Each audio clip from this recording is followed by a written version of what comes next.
পররাষ্ট্র সচিব এ নিয়ে আরও খবর জানাতে পররাষ্ট্র মন্ত্রণালয় থেকে যুক্ত হচ্ছেন আজহার লিমন।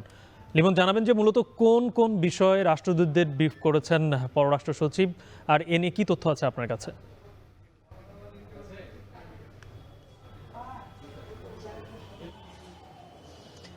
গালিব, যেই ব্রিফিংটি হয়েছে, পররাষ্ট্র সচিব যে ব্রিফটি করেছে, বিশেষ করে সেখানে বিদেশি যে রাষ্ট্রদূতরা যেমন ছিলেন, সেই জায়গায় উন্নয়ন সহযোগী এবং আন্তর্জাতিক সংস্থার প্রতিনিধিরাও ছিলেন। আমরা জানতে পেরেছি যে প্রায় 40টি দেশের কূটনীতিকরা এখানে অংশ নিয়েছেন। এই বৈঠকটি কিন্তু এরই মধ্যে শেষ হয়ে গেছে। ব্রিফিংটি মোটামুটি মানে 2:30টার দিকে শুরু হয়ে 3টার পরপরই এটা শেষ হয়ে গেছে। খুব সংক্ষিপ্ত ব্রিফিং ছিল, সেটি আমরা দেখে বুঝতে পেরেছি। এরপর পররাষ্ট্র মন্ত্রণালয় থেকে যে প্রেস রিলিজটা আমাদের কাছে পাঠানো হয়েছে, মোটা দাগে তাতে আমরা 3টা বিষয় দেখছি।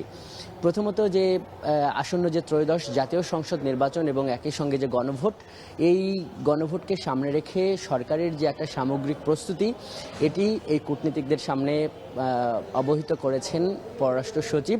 এবং তাদের যে গণঅভ্যুত্থান পরবর্তী একটা স্বচ্ছ, গ্রহণযোগ্য এবং আন্তর্জাতিকভাবে স্বীকৃত একটা নির্বাচন অনুষ্ঠানের একটা প্রতিশ্রুতি বা দায় আছে, এই বিষয়টি কূটনীতিকদের সামনে স্পষ্ট করেছেন এই পররাষ্ট্র সচিব। দ্বিতীয়ত, আমরা যেটি দেখলাম সেটি হলো যে এই নির্বাচন এবং এই নির্বাচন সামনে রেখে যে আইন শৃঙ্খলা পরিস্থিতি, এই আইন শৃঙ্খলা পরিস্থিতি এ নিয়ে কী প্রস্তুতি আছে প্রচলিত যে আইন শৃঙ্খলা রক্ষা বাহিনী এবং সশস্ত্র বাহিনীর, এই বিষয়টিও ওই কূটনীতিকদের জানিয়েছেন পররাষ্ট্র সচিব।